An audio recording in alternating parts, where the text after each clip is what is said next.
One of the beauties of live streaming is the ability to share and change things on the fly. Let's say you're referencing something or you're recommending something, or you even want to share a URL or a link, but you don't want to have to show maybe some of the mistypes and things that you're showing on the screen. This is where using something like the preview mode in Ecamm Live is super handy. Or let's say you're preparing or realigning some things that may be not graphically aligned. You can use your preview mode to do that so people aren't seeing things that you're actively changing in real time. Let's dive into how to use this, where to access it, and why this is going to become your best friend as you're not only just streaming content, but recording content for your videos. For the remainder of this portion of the tutorial, I'll be sharing my screen so you can see the things that are happening in real time. So as I'm sharing things, let's say I want to go to the screen share option and I'm sharing something about the blog. And someone asks, what is the URL? We didn't intend for us to share the URL or something like that, but we can continue to answer this person's question and speak to some of the things that's on the blog post and so on and so forth. This is kind of what you would call filler content in the midst of you doing something. But what we can do is just hover over our window. And if you're live, then it'll say live instead of recording. Or if you're recording content as we're doing here, then you will be able to see this is still available. It does not matter. You'll come down here into the bottom left of the screen and select preview mode. A couple things happen all at once. We also have a couple things that changed on our regular screen. We see that it says now back to live mode. Live mode is now going to be where whatever you change actively is now visible. Or if you stay in preview mode, you have to publish those changes so that they are now seen. You'll also see that a secondary window populated down here that shows everything that's actually happening. So our regular menu and regular screen became a preview mode. And this window is now showing what the viewers see. Your viewers will only see things that you actually hit publish to. So if you're changing things, they won't see that, but that's what you'll be able to see here. When you go through and you're selecting things and you're done, you can select or opt to back to the live mode, and that will now just still give you this one here, this other window, but you can close that out if you prefer. But when you re-enable the preview mode, it'll reappear again. And this window is helpful if you're going from multiple screens or multiple areas of your monitor so that you can still see what is it that my audience is seeing in real time versus what you're creating behind the scenes a little bit. So we'll leave both of these up for this example. Let's say now I want to go over here to create something for the text screen.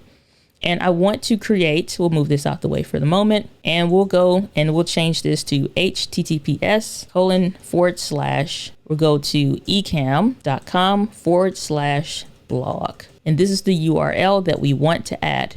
But as we can see, it's not quite right, but our audience doesn't see that yet. So we can still continue to talk and do all these other things. You will look a little distracted in the moment, but we can just double click on what we need to change here. And let's say instead of this being white, because it doesn't contrast well here, we can go here and change our background, and we can make that a darker blue if we prefer.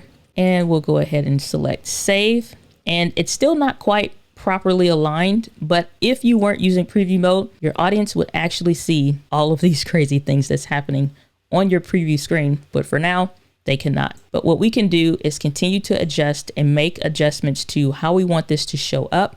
And when we're ready and someone says, hey, did you get that URL? I can say, absolutely, we do. And then I can hit publish. And now the things that are on my screen is now visible.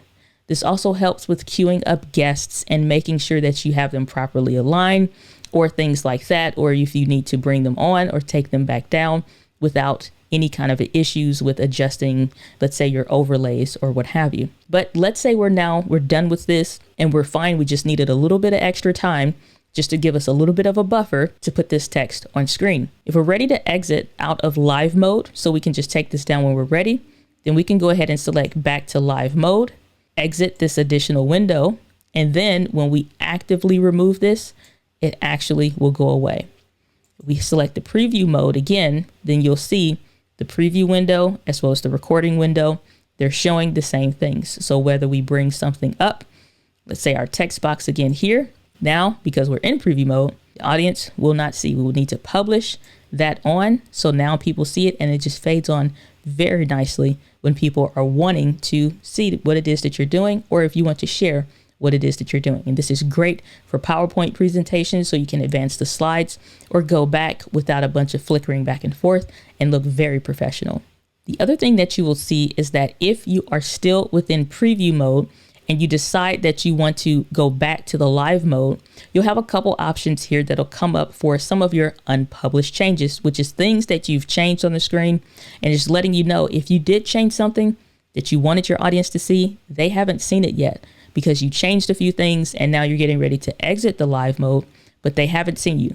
So you need to make sure if it was something that they didn't see, maybe you can go ahead and hit cancel and then say, oh, my apologies, I forgot. And what you can do here is select the back to live mode if you want to, or hit publish, and any new changes or things that you have will make this reappear, as well as publish those changes, which was essentially take the text box off the screen. So now we've went ahead and removed it. Our audience saw all of our changes. We can select back to live mode. And now we're fine. This window is no longer showing the recording, and this one is no longer showing the preview or what have you. So we're ready to move on with our regular program.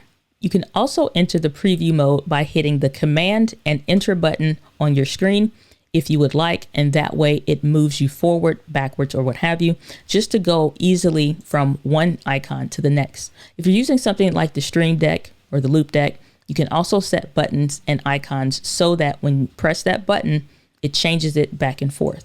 Then if we hit Command and Enter, we'll still get that same thing of saying, hey, you have unpublished changes. In this instance, it's fine. We want to revert those changes and just basically say, yes, don't worry about it. Just let me exit the live mode here so I can go to the regular scene and don't have to worry about preview mode. So that's some quick functions that you can do. But the preview mode makes it very, very nice to be able to make changes, share things, or show things that maybe you hadn't originally intended, readjust a few things if things get out of alignment, but essentially keep your recordings and your videos in order, as well as your live streams, because sometimes you just don't feel like hitting that record button all over again.